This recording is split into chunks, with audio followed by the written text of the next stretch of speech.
안녕하세요. 9월 13일 화요일입니다. 오늘은 에베소서 5장 15절부터 21절까지입니다. 제가 읽겠습니다. 그런즉 너희가 어떻게 행할지를 자세히 주의하여 지혜 없는 자같이 하지 말고 오직 지혜 있는 자같이 하여 세월을 아끼라. 때가 악하니라. 그러므로 어리석은 자가 되지 말고 오직 주의 뜻이 무엇인가 이해하라. 술 취하지 말라. 이는 방탕한 것이니 오직 성령으로 충만함을 받으라. 시와 찬송과 신령한 노래들로 서로 화답하며 너희의 마음으로 주께 노래하며 찬송하며 범사에 우리 주 예수 그리스도의 이름으로 항상 아버지 하나님께 감사하며 그리스도를 경외함으로 피차 복종하라. 아멘. 바울은 에베소 교회 성도들을 향해서 편지하면서 새 사람이 되는 것, 마치 새 옷을 입은 것처럼, 그리고 빛의 자녀처럼 이라고 계속 이야기하고 있습니다. 어제 본 말씀에도 빛의 자녀처럼 행하라 이렇게 이야기하였는데요. 빛의 자녀처럼 행한다는 것이 무엇인지 어제 간략히 살펴보고 같이 생각해 보았는데 쭉 이어서 가고 있습니다. 그러니까 너희가 그렇게 빛의 자녀처럼 새 옷을 입은 사람처럼 새 사람이 된 사람처럼 살아야 하는데, 그런즉 너희가 어떻게 행할지를 자세히 주의하라. 어떻게 행해야 할지 자세히 주의해서 지혜 없는 사람처럼 하지 말고 지혜 있는 사람처럼 그렇게 살아야 한다라고 말하고 있습니다. 지혜의 근원이신 하나님을 아는 사람, 그 지혜의 근본이신 하나님을 믿는 사람, 그 하나님의 사람을 경험한 사람들은 어떻게 삶을 살아가야 할까요? 하나님이 우리에게 지혜를 주시는 분이라고 믿는다면 그 주신 지혜로 어떻게 살아가야 하겠습니까? 우리는 살면서 지혜가 참 많이 필요하죠. 참 여러 군데, 여러 곳에, 여러 시간에 지혜가 필요합니다. 인생을 살면서 시간이 지나면서 기대하는 바는 어렸을 때보다 나이가 들고 시간이 지나면서 인생의 삶을 살아가면서 지혜가 생겨나기를 바라고 그것을 기대하는 것이잖아요. 그러니까 어린아이들보다는 그래도 어른들이 조금은 더 지혜롭고 지혜로울 것을 기대하지 않습니까?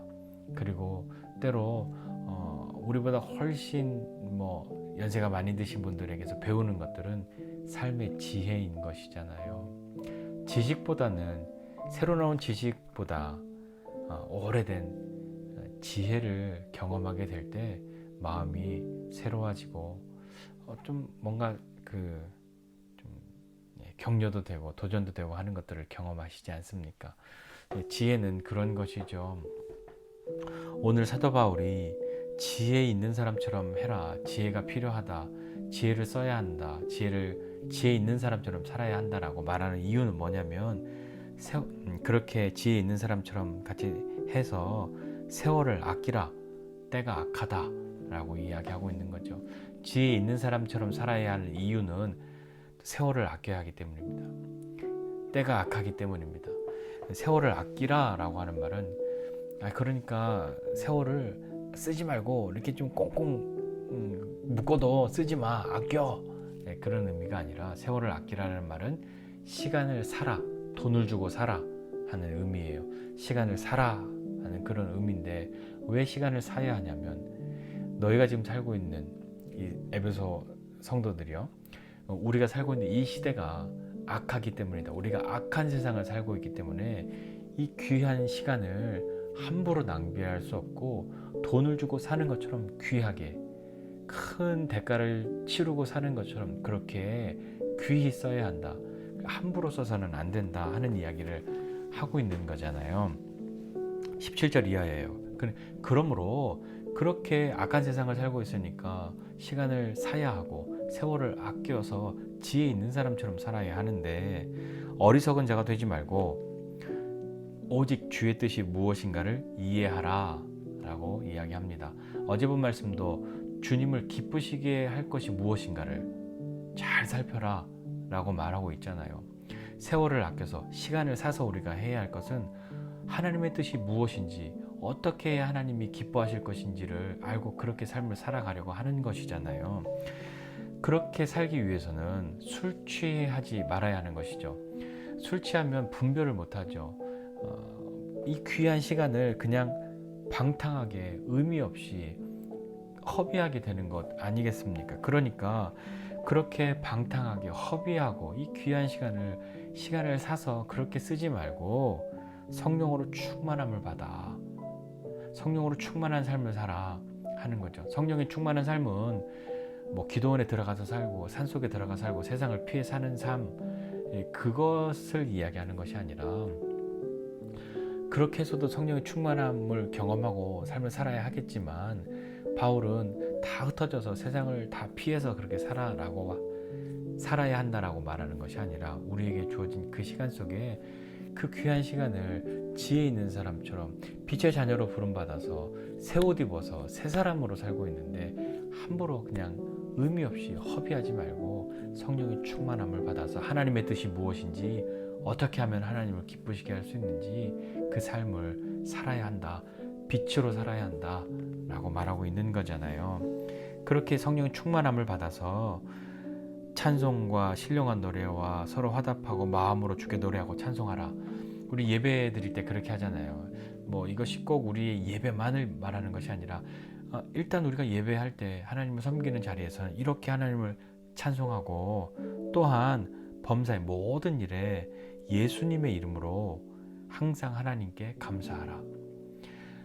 예배에 그렇게 신령하게 성령으로 충만한 삶을 살고 성령으로 충만한 그 삶을 살면서 예배만이 아니라, 예배만 그렇게 드리는 것이 아니라 우리의 모든 시간을 그렇게 하나님께 감사하며 사는 삶, 그리하여서 그리스도를 경외하는 마음으로 서로 피차간에 복종하라입니다.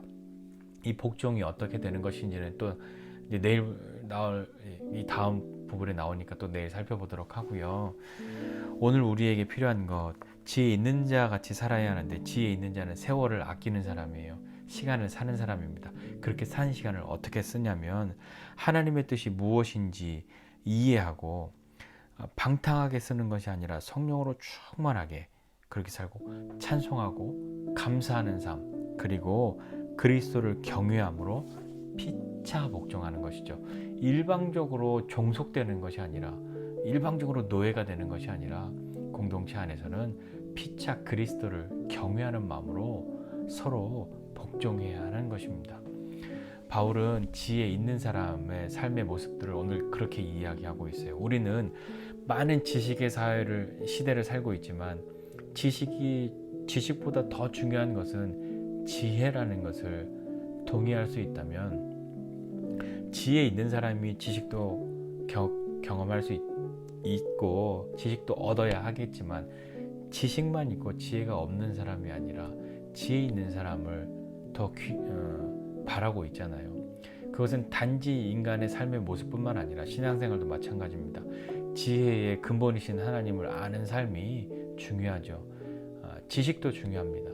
지혜도 중요합니다. 오늘 우리는 지혜의 근원이신 하나님을 아는 그 믿음으로 살아갈 때, 오늘 어떻게 바울이 말하고 있는 것처럼, 이렇게 말하고 있는 것처럼 지혜 없는 자가 아니라 지혜 있는 자는 어떤 사람인지 다시 한번 생각해보고, 나도 지혜 없는 자가 아니라 지혜 있는 자와 같이 그렇게 주신 삶의 시간들을 귀히 살아가는 저와 여러분 모두가 되시기를 주님의 이름으로 부탁드립니다. 기도하겠습니다.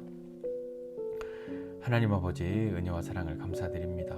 하나님, 지혜 없는 자와 같이, 어리석은 자와 같이 우리에게 주신 삶의 시간들을 그렇게 무의미하게 혹은 방탕하게 쓰는 것이 아니라 귀히 쓰게 하여 주시옵소서. 세월을 아끼라 라고 말씀하신 것처럼, 시간을 살아 말씀하신 것처럼, 우리가 악한 세상을 살고 있고 쉽지 않은 세상을 살고 있기 때문에 이 쉽지 않은 세상, 하나님 섬기고 사는 것이 더더군다나 쉽지 않아지는 이 세상을 살면서 우리가 하나님을 기꺼이 사랑하고 섬기는 삶을 사는 그런 믿음의 사람으로 삶을 살아가도록, 그렇게 살아가는 사람임을 기뻐하고 감사할 수 있도록 하나님 우리를 격려해 주시고 함께해 주십시오. 지혜의 근원이신 하나님을 믿고 그 하나님과 함께 살아가는 우리의 삶 가운데에 세월을 아끼고, 오늘 우리에게 주신 이 시간들 하나님의 뜻이 무엇인지 성령에 충만하고 찬송하고 감사하며 그리스도를 경외하는 마음으로 피차 복종하는 그런 믿음의 공동체, 믿음의 가정, 믿음의 삶을 살아가는 우리 모두가 될 수 있도록 은혜를 베풀어 주시옵소서. 감사드리고 예수님의 이름으로 기도드립니다. 아멘.